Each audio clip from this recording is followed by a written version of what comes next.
The sun rises slowly over the water, painting the sky in shades of gold, painting the sky in shades of orange, and below, the sea is a deep, calm blue. A massive oil tanker, longer than 3 football fields, glides silently through the narrow passage. Its great size makes it seem to move in slow motion, a giant beast of steel carrying the world's energy. Small patrol boats, quick and agile, cut sharp white lines in the water as they move around the larger vessel. A red and white buoy bobs gently, marking the edge of the deep channel. This is the Strait of Hormuz, a scene of both quiet beauty and immense global importance, where the flow of nearly 21 million barrels of oil each day dictates the rhythm of the modern world.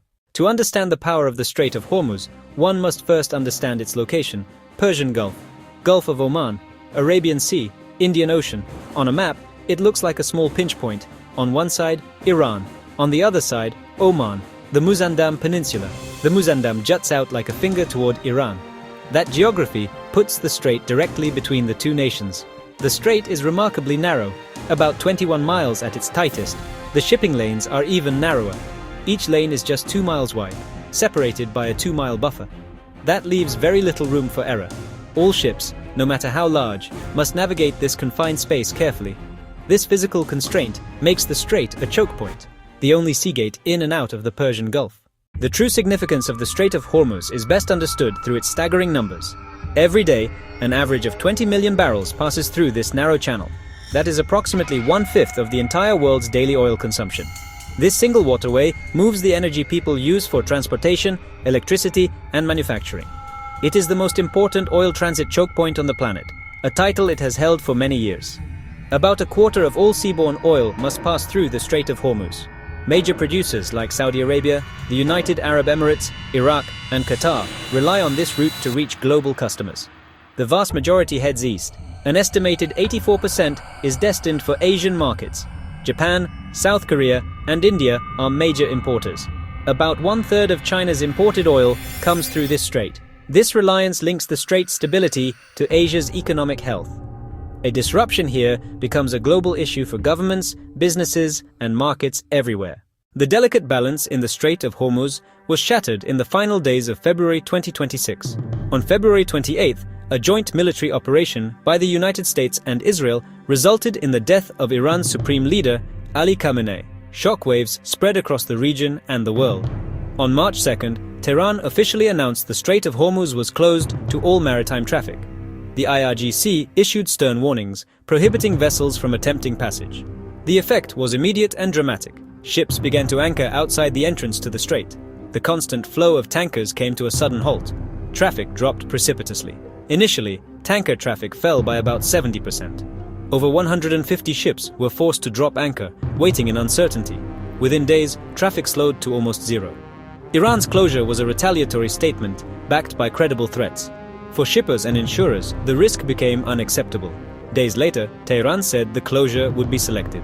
Ships from the United States, Israel, and Western allies were to be blocked. On March 13th, a Turkish ship, 2 Indian gas carriers, and a Saudi tanker for India were allowed through. Selective passage created a complex, unpredictable environment for global shipping. The closure sent an immediate shockwave through energy markets. Oil surged. Before the crisis, crude hovered around $57 to $67. After the closure, prices vaulted past $100. Some reports cited a peak of $119 per barrel. West Texas suddenly climbed to about $93 by week's end. Hundreds of ships had nowhere to go, anchoring in the Gulf of Oman. Insurers declared a war risk zone, and premiums soared. At the pump, consumers are feeling the pinch. Diesel costs has risen, pressuring transport-heavy businesses. Higher fuel cost is filtering into goods and services, squeezing household budgets.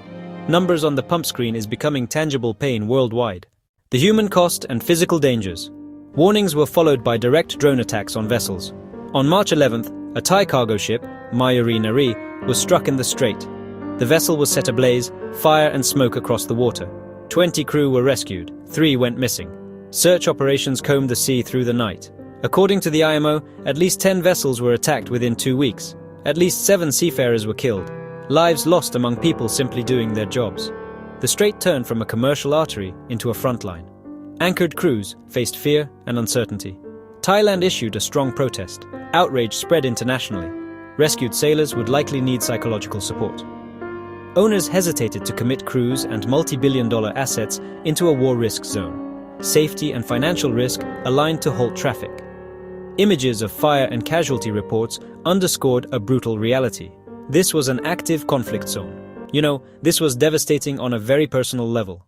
The search for other paths. Producers looked to ports outside the Strait, Oman's deep-water harbors. Oil could be pumped overland to Duqm and Salalah to bypass the choke point. But in March, drone attacks struck these ports. At least one fuel tank was damaged.